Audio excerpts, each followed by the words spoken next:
freedom pass from hand to yearning hand, and the vision of our fathers spread hope throughout this land, as the dream some fought and died for in my heart becomes my own. I will strive to keep her promise, America, my home. America, America, may God bless America, and freedom reign across America, my home.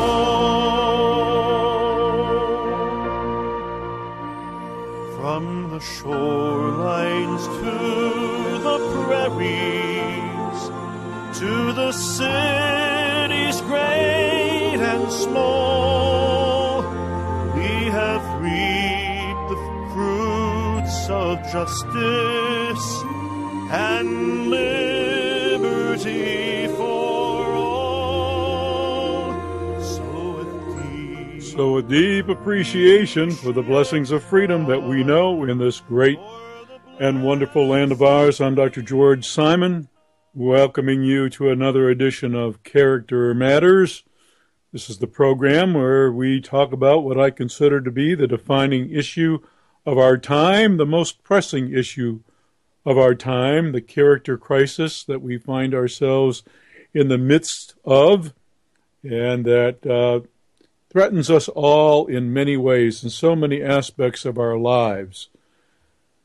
From the threats, the extreme threats that we face from outside of our borders, with radical ideologies that resonate and appeal so well to individuals of deeply impaired character, to the problems that we experience right here at home from those folks who are so impaired in character that they care not about the impact of their behavior on the rest of us.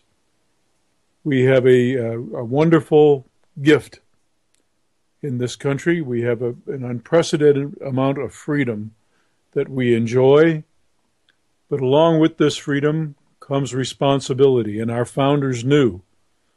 Matter of fact, we know that they knew because they wrote it.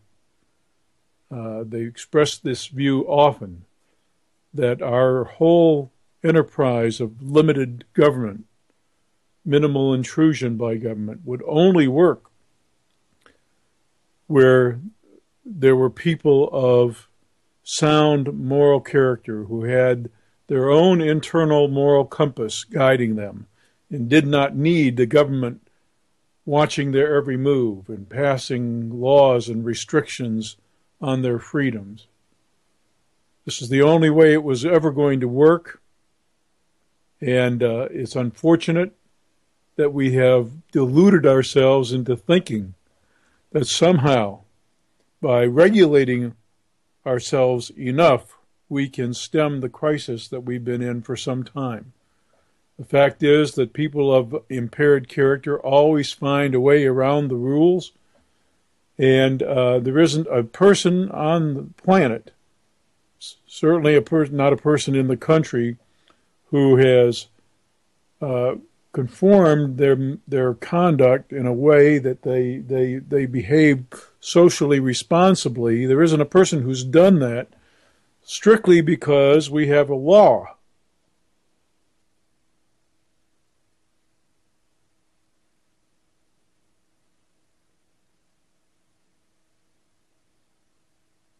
Just telling them that it's the right thing.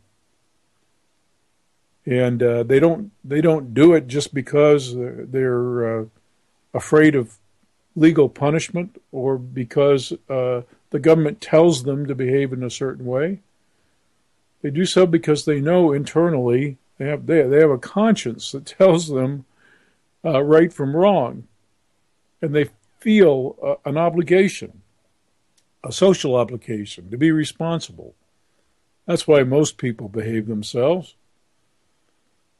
And true, none of us is perfect, and true, a lot of us, even those who are relatively responsible among us, will stray from time to time. But it all works generally because most of us, at least when it comes to the major standards and values, principles of good conduct, most of us have enough of an internal compass to make it all work.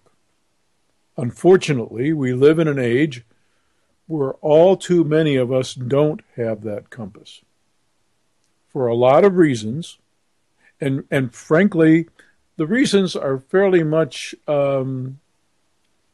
irrelevant. They really don't matter because you can always find reasons, but you can never find an excuse. We need to have accountability in a way we've never had before if we're to make this enterprise and freedom really work. So it's incumbent upon us to build character in our children. And that's been my life's work for quite some time as a practicing therapist and as an armchair theorist about human nature based on all the experiences I've had. Naturally, my training and the research plays a role in that too, but in our days of politically correct research and corrupt data, there's the old axiom, garbage in, garbage out. You can lie so many ways with statistics. It's interesting to me that folks poo-poo sometimes the value of clinical experience. But the fact is, when you work with enough people and you witness problems firsthand, you gain a wisdom that the research simply cannot give you. And I've been dealing with character disturbance and its impact on victims for over 30 years. And I like to think that I've learned a few things. And I've tried to share those things that I've learned on my website at drgeorgesimon.com, as drgeorgesimon.com, and on my blog at manipulative-people.com. That's manipulative-people.com, where I post a weekly article on timely topics about character issues. And I'll also write for another blog titled Psychology, Philosophy, and Real Life at counselingresource.com. Counseling with 2 L's, by the way, and all one word strung together, counselingresource.com. So you can find many articles out there, but most importantly, I try to get the message out in detail and in depth to help you understand the nature of character disturbance, how to understand it, how to deal with it, and especially how to get the right kind of help in dealing with it, especially if you're in a relationship with a character-impaired person. That's what my books are all about. In Sheep's Clothing, the international bestseller about understanding and dealing with manipulative people. Character Disturbance, the phenomenon of our age, my in-depth study of all the kinds of disturbed characters you're likely to meet out there, and what has to be done if you're ever to get the appropriate kind of help in dealing with such folks or to secure the right kind of professional help. And then my book, The Judas Syndrome, specially tailored to the Christian faith community. So my books especially are the way that I try to reach folks with my message about the phenomenon of our age and what we can do about it and how to cope with it, especially. So I invite you, the listeners, if you haven't already done so, pay a visit to my website, to my blog, and to the other blogs I write for, and mosey on over to my 5-star best selling books, my 5-star reviewer rated and best selling books at Amazon. You can also get ebook versions and audiobook versions. So make your way over to either your local bookstore, barnesandnoble.com, amazon.com, wherever, and get a copy. And then also tune into this program every Sunday evening. Except I need to make an announcement. Next Sunday, which will be the 30th of September, I will be traveling during this time. So I will not be hosting a live program. You're going to be hearing a best of or some other rebroadcast of an earlier program next Sunday. So even though the recorded program may indicate that you can call in for a chat, you won't really be able to call in. There'll be no live calls that can be taken next week on the 30th. So this is your opportunity. If you want to join the conversation today, if you have a question to ask, maybe you've read one of the articles online, you have some feedback to give, maybe you have a question to ask, maybe you have a bone to pick with me, something I've said on the program, something I've said in the online articles, or an issue raised by any of the books. In any case, whatever your concern, if you want to join the conversation, the number to call is 718-717-8296. That's 718-717-8296. I'm happy to take your call. Happy to have you join the conversation. Well, the series of articles I have going right now on the manipulative-people.com, manipulative-people.com, that is, website, has to do with the art of the lie. I've been posting about how many artful ways sometimes impaired characters of all stripes distort, omit, have problems with, otherwise twist the truth. There are two kinds of really seriously impaired characters.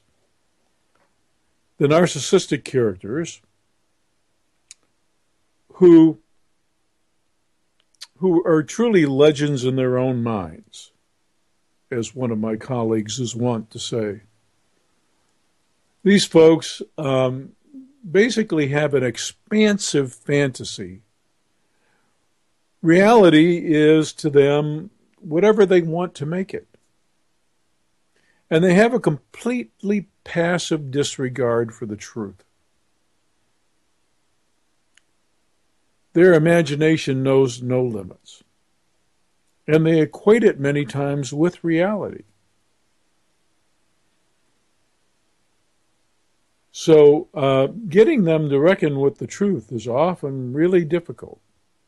And even if you confront them, even when it's very clear, there's objective evidence right in front of their face, that they have misunderstood a situation or misrepresented a situation, you'll rarely get them to admit it.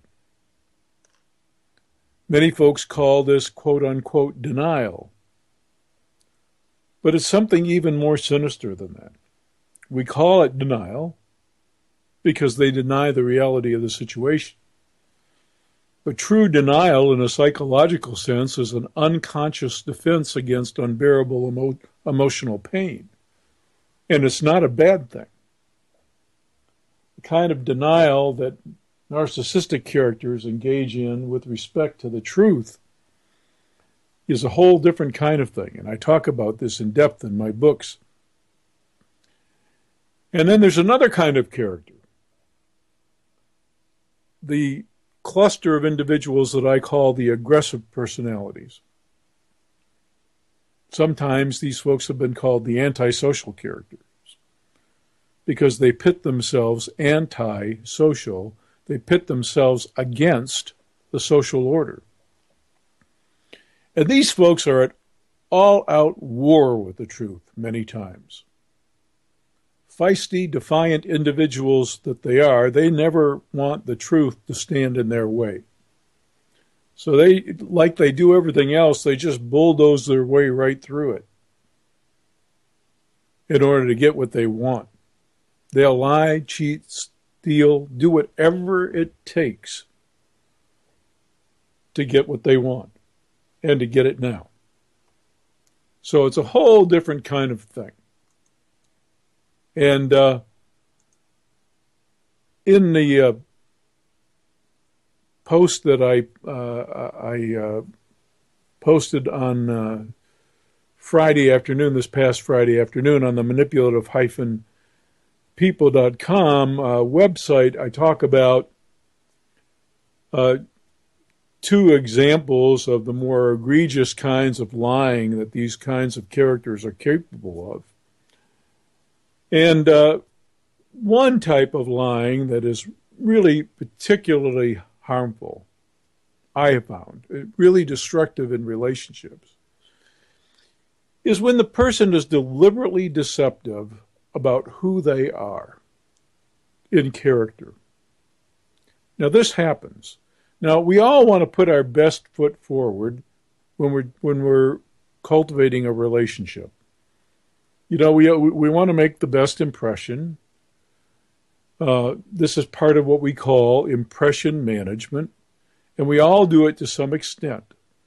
But there are individuals, the classic wolves in sheep's clothing that I talk about in my book, In Sheep's Clothing, who set out to deliberately deceive because they have a hidden agenda. They may think, for example, that you're the most beautiful creature that God ever created, or you're the most handsome creature God ever created.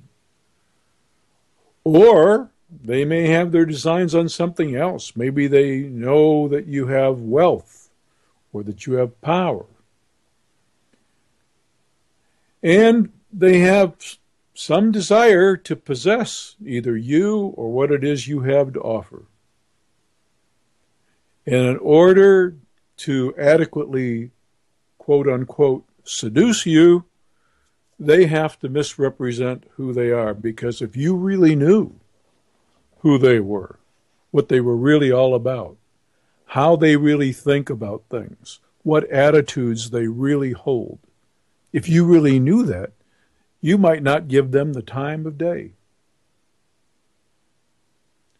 So, certain individuals, right from the get-go, this is not an unconscious thing. This is not a normal kind of just trying to make the best impression kind of thing. It's not that at all. There really are people who truly want to pull the wool over your eyes about who they are and what they really want from you.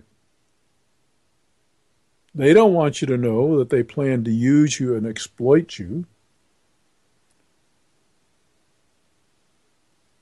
Use your physical attractiveness to gratify themselves. Use your monetary resources to do whatever they plan to do with that. I've heard so many cases where people got together and one party was deep in debt. And right off the bat, somehow manipulated the other person into bailing them out.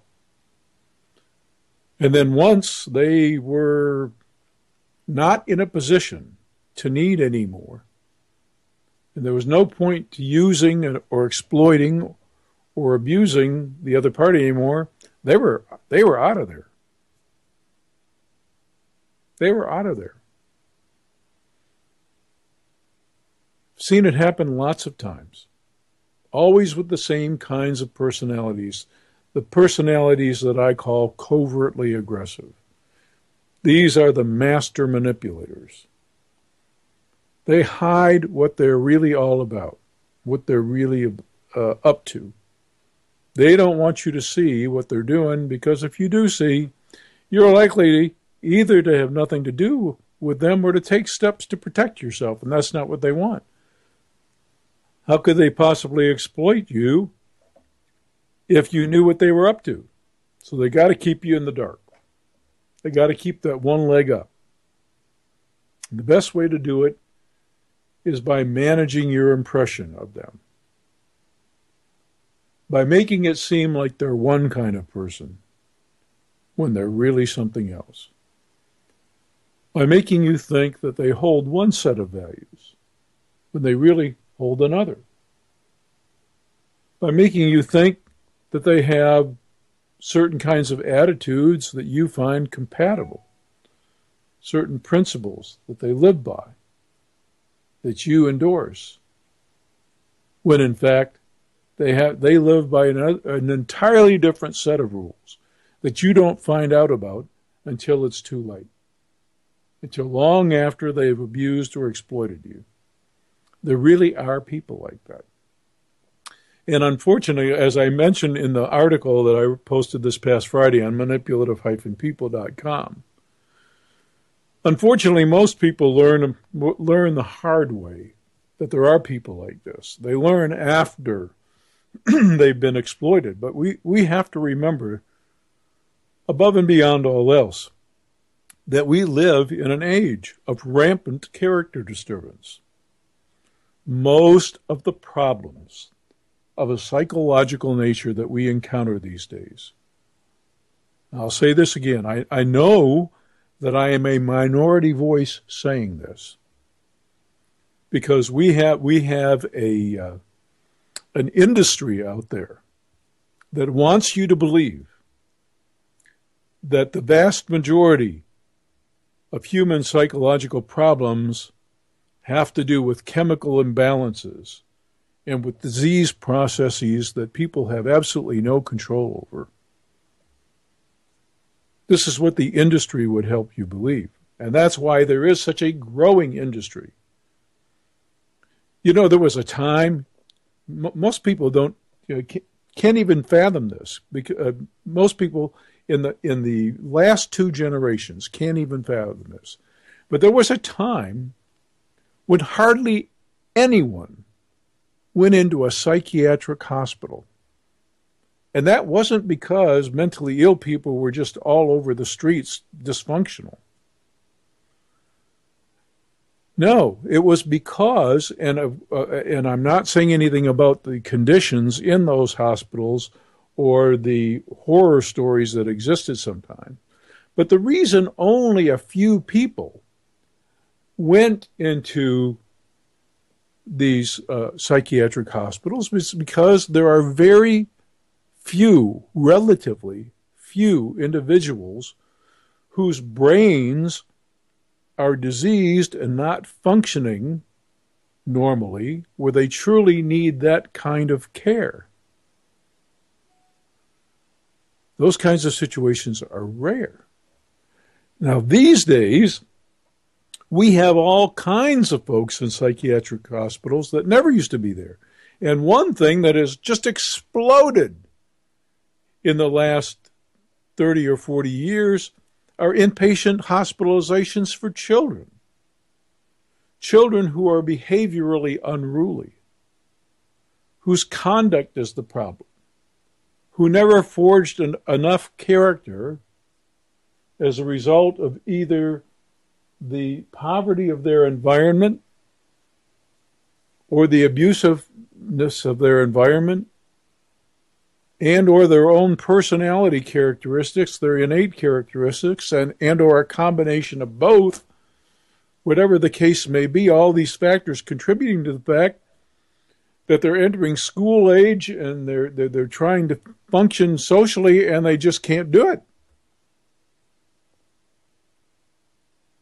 And these folks, because we don't know how to manage them any other way, end up in psychiatric hospitals. This was totally unheard of many years ago.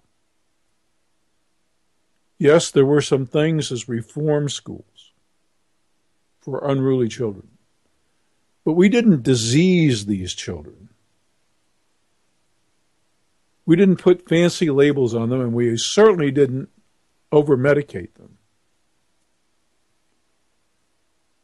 We had to re-raise them, teach them right from wrong, teach them how to delay gratification, teach them how to control their impulses,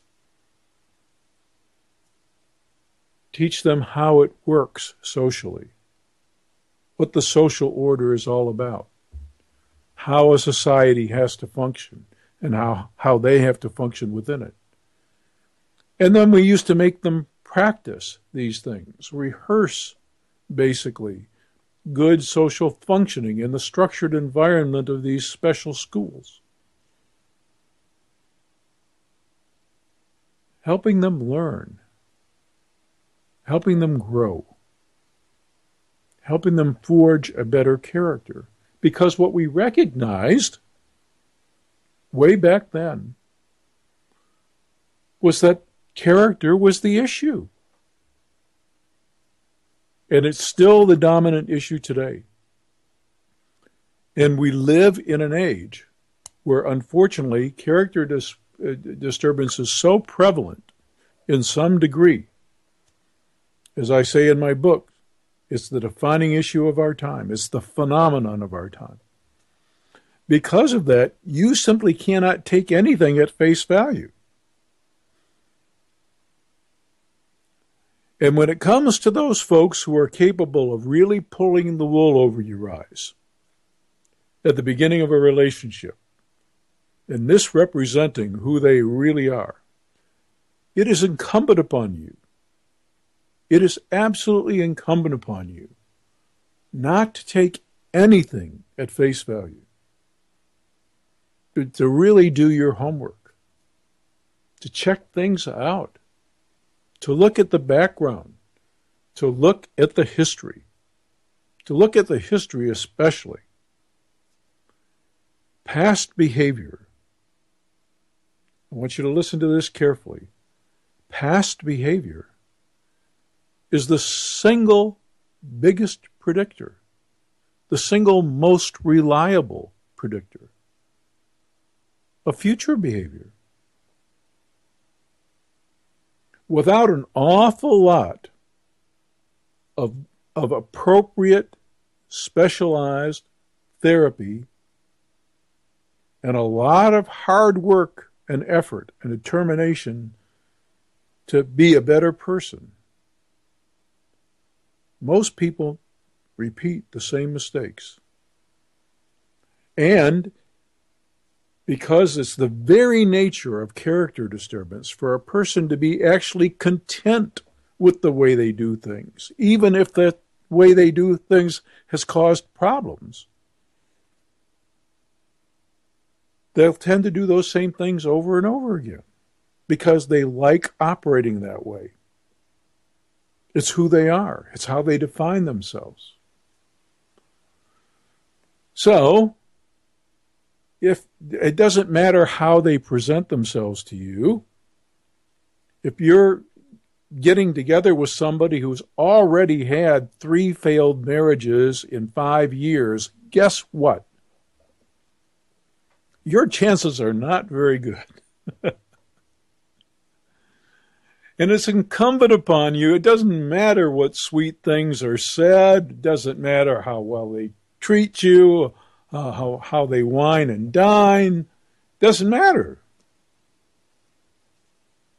The best predictor of what's going to happen in your relationship is what they've done time and time and time and time again before.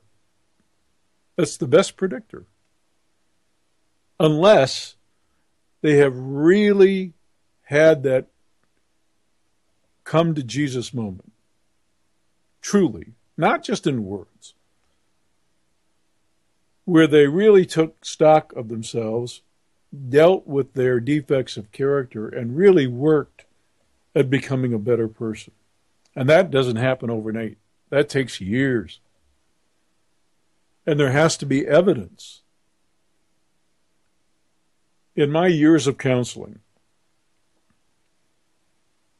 I have seen so many relationships fail because on the front end, people took things at face value and really didn't recognize and accept in themselves the importance of character, the supreme importance of character, how much that matters more than anything else. And second, and B, they didn't take the time to do even the most rudimentary analysis of their potential partner's character. By looking at the history, by talking to folks, to really scrutinizing the background. And then somehow it turned out to be a surprise to them when things went south. Go figure. You can save yourself an awful lot of heartache. You can save yourself an awful lot of heartache. Accept the fact that we live in an age where various sociocultural norms now not only promote character disturbance, but they even reward character disturbance. That's right, I said it, I'll say it again. We live in an age where so many sociocultural norms that are prevalent today. By norms, I mean what's generally accepted. Normal does not mean healthy. Normal just means what most people do, think, or say, or what standards most people go by.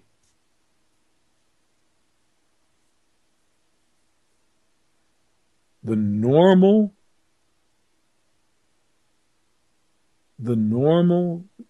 atmosphere in our permissive and entitled times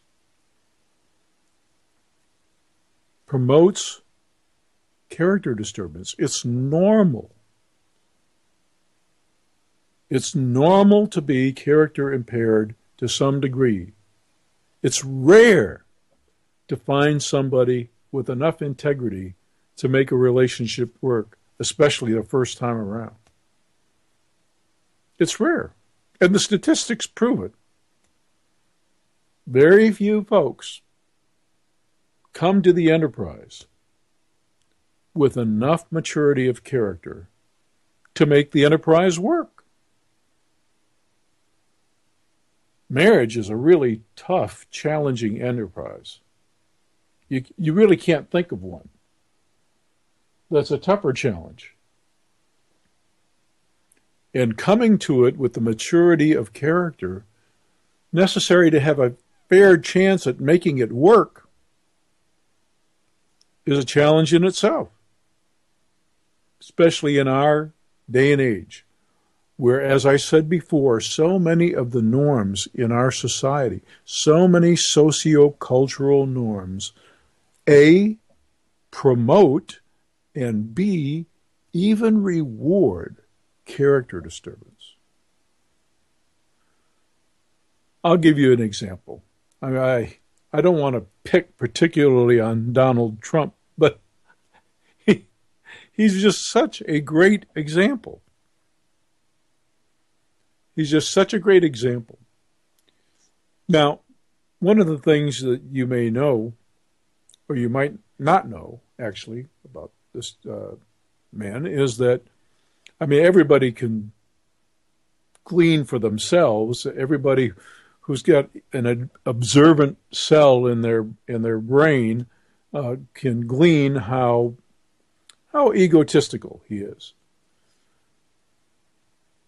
But that's not really the issue that I want to speak to here. He has a history.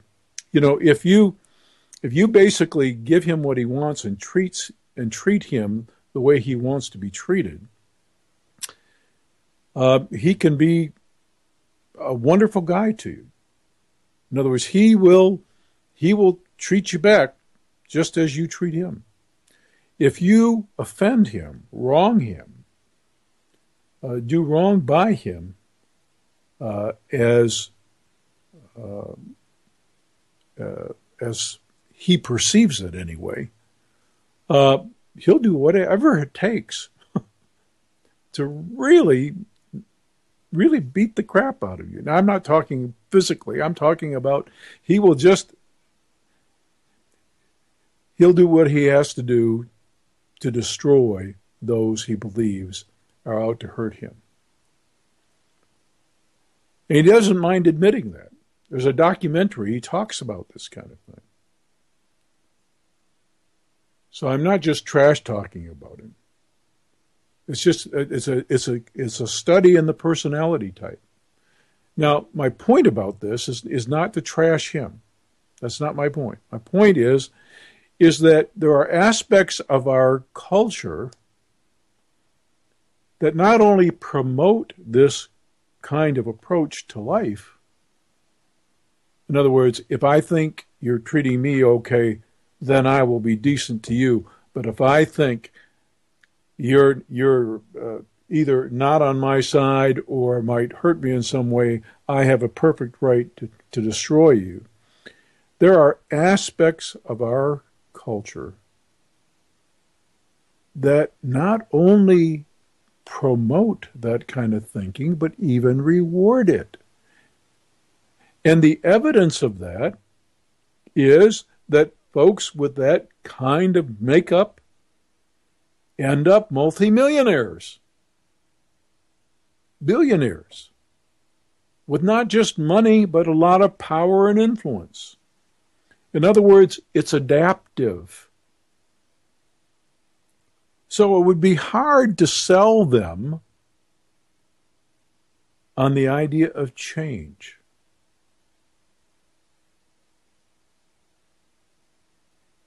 If you were to tell somebody like Mr. Trump, you really need to consider changing your style of relating to people, he would look at you and say, "What are you, nuts? It's working, baby. It's working for me.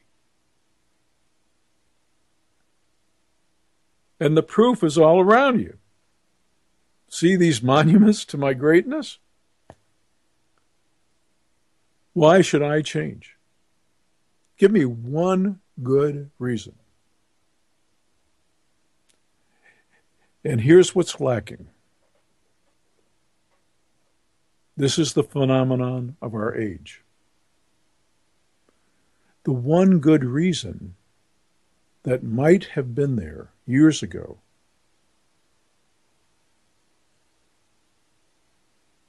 truly subordinating oneself to a higher power is not there anymore. I'm going to take a call. Hello, and welcome to Character Matters. Hi, Dr. Simon. Very good segue into the question I was wanting to present to you. And it's a bit of a discussion I'm in and have been in, actually, as far as, conveying your message to somebody in a non-confrontational manner, as far as speaking truth and going to a point where a person, if you offend somebody, they stop listening to you. So my question to you would be how to best approach topics in discussion with somebody, like you was talking about Mr. Hare there. He would just he would shut you down, shut you off, and not hear what you had to say, and then set out to destroy you, as you say. Yeah. So when not really in a confrontation, but when people have differing opinions, and you would like to be able to discuss your side of an issue with them, and of course we all have our preconceived ideas. So at what point would you be willing to back off? I mean, it's not like you're selling yourself short or selling out as far as to what you're trying to convey, but right. Would you mind hanging on the line here while I answer those first couple of questions, because I'd like to ask you a follow-up if you don't mind, okay? No, certainly. Great questions, by the way, and a great observation. These folks will tune you out. One of the points I make in Character Disturbance, in my book Character Disturbance, one of the points I make is that everything about a character-impaired individual that drives everybody else crazy, all the attitudes, the ways of thinking, their style of relating, all of those things are comfortable for the person with them. In other words, they like who they are. They like the way they do things. They can't see any reason. As a matter of fact, in their view, the world would be perfect if everybody thought and did just exactly like they do. So, and then if on top of it all, they've been amply rewarded by life in many ways, they don't have any reason to change. And so what you're one of the questions I hear you asking is, if you're going to benignly confront them, how do you even get them to listen? Is that one of your questions? Yes, but a little more to the point is, I would say that generally most people of the world, kind of have a similar idea of the way things are in the world. Of course, that's been instilled with, through different aspects of life.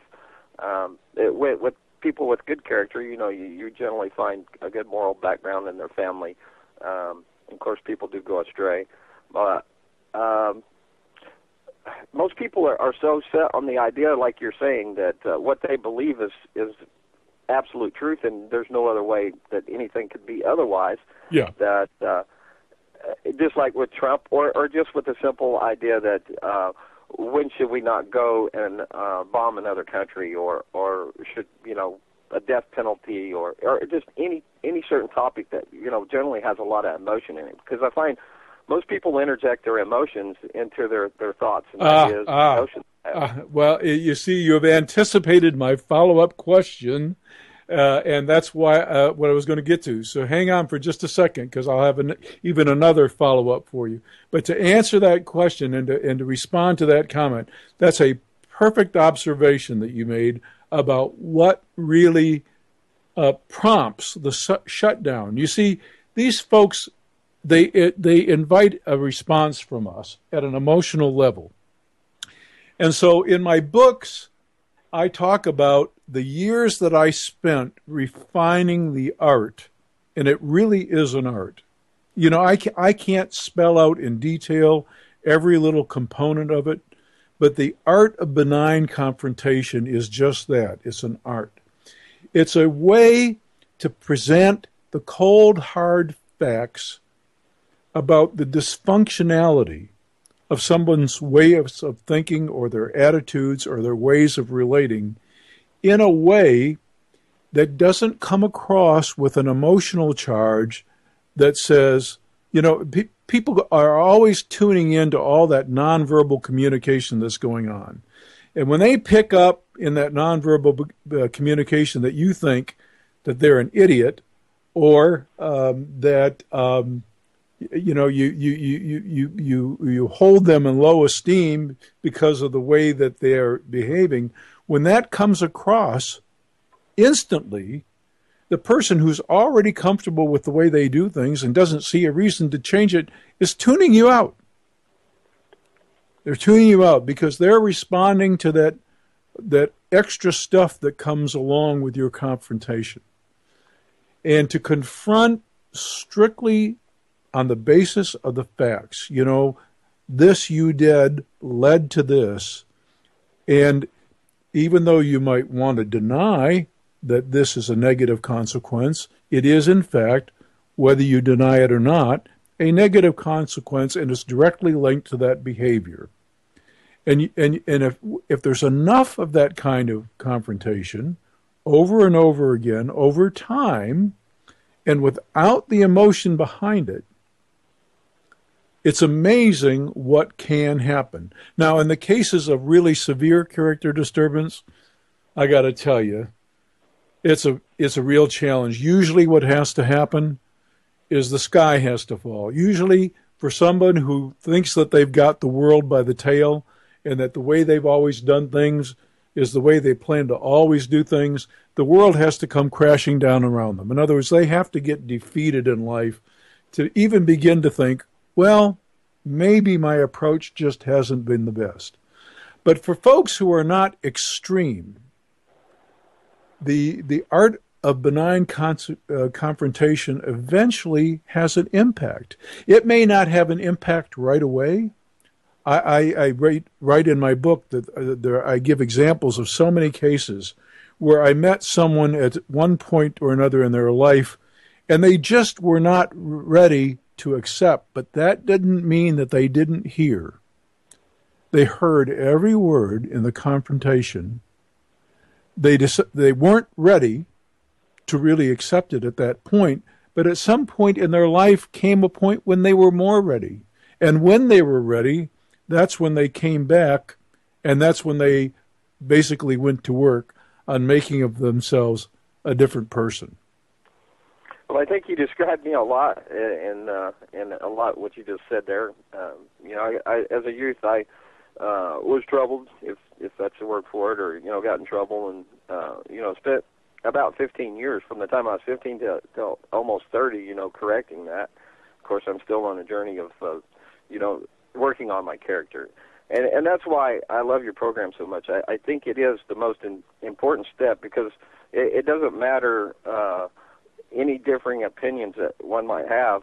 When it all comes down, the only way that we can effectively really change the world is by changing ourselves and our character at the foremost. So without good character, there's no hope. So I really appreciate you, Dr. Simon, and I'm going to go back and listen back in on air, and we'll see you in a couple of weeks when you come back. Yes, well, thank you very much, and I'm going to talk just about something else related to this character process, so I hope after you go back to listening that you'll agree with what I'm about to say. Thank you so much for the call. Thank you. I'm sure I will. Bye-bye. All right. Oh, what a refreshing call. What I wanted to say, and you know what, I'm going to infer some things. I don't even know the person who just called, and I hope you're still listening. But I got to say, I've written a couple of articles, and I really want people to go to the website at manipulative-people.com, read these articles, and especially in both my books, in all three of the books, In Sheep's Clothing, Character Disturbance, and the Judas Syndrome. I have something in all three books related to this topic. And I hope that the comments that I'm going to make right now resonate with the person who just called in. And I appreciate his call so much. But one of the things that I've learned over all the years that I've worked with individuals who have struggled with their character and in their earlier years were irresponsible in one way or another, and their lives were a mess. One of the things that I've learned is that it isn't that they were totally without conscience, and it isn't that they didn't feel some guilt. And we belong to an age, matter of fact, in the 80s and 90s, every pop psychology book out there that you could buy was telling us that guilt was an okay thing to have in proper doses. But shame was toxic, always. So you should always just look at the behavior and not the person. And you should always judge the behavior and not the person. Here's the problem. When the person looks in the mirror and either makes that statement that they're okay with who they are, they like who they are, or they're not satisfied with who they are, they're not just talking about the things that they have done, that they may or may not feel guilty about. They're talking about who they are as a person of character, what their image is, not their false presentation image, but who they are as a person, how they want to be seen, the values they hold. the attitudes they have, the ways in which they believe. And so what I've found, and I hope resonates for the character, because I sense this in the voice of all folks who have done a turnaround, is that finally a sense of healthy shame crept in. Now, I know that seems like an oxymoron, especially in our pop psychology age, where for years we were told that no shame is any good. All shame is toxic. I've seen more people turn their lives around because that day came when they looked in the mirror and they didn't like who they saw. It wasn't just that they didn't like all that they had done. True, that factored in. But they didn't like the person that they were. They had grown uncomfortable with who they were in character. And they decided to make of themselves a better person. Now that goes against everything the professionals tell you about how to make things better. But I am telling you, I have met so many people who've done the same bad things over and over again and felt guilty every time, but still did them. So guilt was not enough to stop them or to prompt them to do better. But a healthy dose of just the right kind of shame, a feeling of unsettlement in the gut about who they were as a person, was enough to really spark the engine of change. So I have always taken issue with those folks. Back in 1996, when I first wrote In Sheep's Clothing, and I was spouting this about shame, colleagues of mine walked out of my workshops. Some protested. All the research said I was off base. And only today, only in the last 3 years, has research begun to emerge, several studies actually now, that attest to the fact that we were wrong all along, and there actually is a healthy kind of shame that really prompts people to make of themselves better people. And it makes all the difference in character growth. And I could sense it in the sincere tone of the caller's voice. There's a certain humility that's attached with acknowledging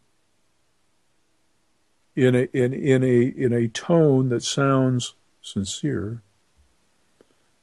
that one has not always been the best actor, that one has been a bad actor, in fact, in times past. And then that beautiful 4-letter word that so many disturbed characters have a problem with. The word I'm talking about is W-O-R-K. So many disturbed characters have a problem with that. But our caller used that beautiful 4-letter word to describe the ongoing process of working on his character. It takes work to forge a better self. It's a lot of work to be mindful of those habits and tendencies that get us into trouble, our own natural inclinations, the things from our history, the old tapes, the values that we developed over time and that stuck with us for a while. It takes time and effort to challenge those and to substitute new values, new principles. and to put into place new ways of doing things. Sometimes we have to challenge ourselves week by week, day by day, minute by minute, second by second. It's a lot of work. Change is hard work. And we have to have motivation to do it. And as I was explaining to the caller, in certain extreme cases, the only thing sufficiently motivating for some folks is to have the complete bottom fall out.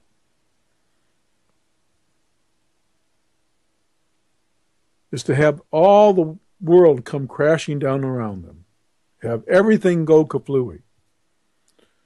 To where they finally are of a mind to say, well, maybe, just maybe, I don't have the world by the tail, and maybe, just maybe, my way of seeing things, my way of doing things, my whole attitude about things is a little off base and needs a kind of course correction. I need a course correction. Maybe, just maybe. I need to consider change. And that's what does it. That's what does it. Sometimes the motivation has to be purely external, by the world coming crashing down. But at other times, the motivation can be internal. If the person had enough grounding in core principles early on, even if they strayed from them many times as they realize through life experience that it's their abandonment of those principles that's got them into trouble, then they come back to those core principles. They come back to those values, the values they were taught. And it takes effort. It really takes effort. Because it's not like they don't know, but it's hard to change old habits. So even when they've kind of come to their senses, it takes work. And in the process of benign confrontation and the kind of specialized therapy I learned to do a long time ago, working with such individuals who are truly about the business of change, they're truly about the work of change, they still have to be benignly confronted every now and then when they slip back into old habits. But you know what? When they're on the road to quote-unquote recovery, they appreciate it when you catch them, when you point it out to them. They appreciate it because they didn't catch themselves. And they resolve internally to do a better job the next time of beating you to the punch, of catching their own twisted thinking, of catching their own inappropriate behavior before you have to confront it. That's how it works. And when that beautiful day comes, and I've seen it come many times in my work over the years, that's the time when you can give some real reinforcement for the person's effort to change who they are. It's a beautiful thing to behold. It does happen. And to all of you out there who identify with the caller a moment ago, I say to you, character matters. It matters more than anything else. And you always deserve and owe yourself the credit for the hard work that it takes to forge it. So with that in mind, I'm going to leave you for another Sunday. I hope you'll be back with us next week, even though it will be a pre-recorded program. And I hope that you'll keep tuning in every Sunday at this time for the show where we talk about what I consider to be the defining issue of our time. We'll be great as a country when we're great in character again. And I mean to convert one soul at a time, if I can, through my books and other writings. So until next week, I'm Dr. George Simon. I'll see you again on Character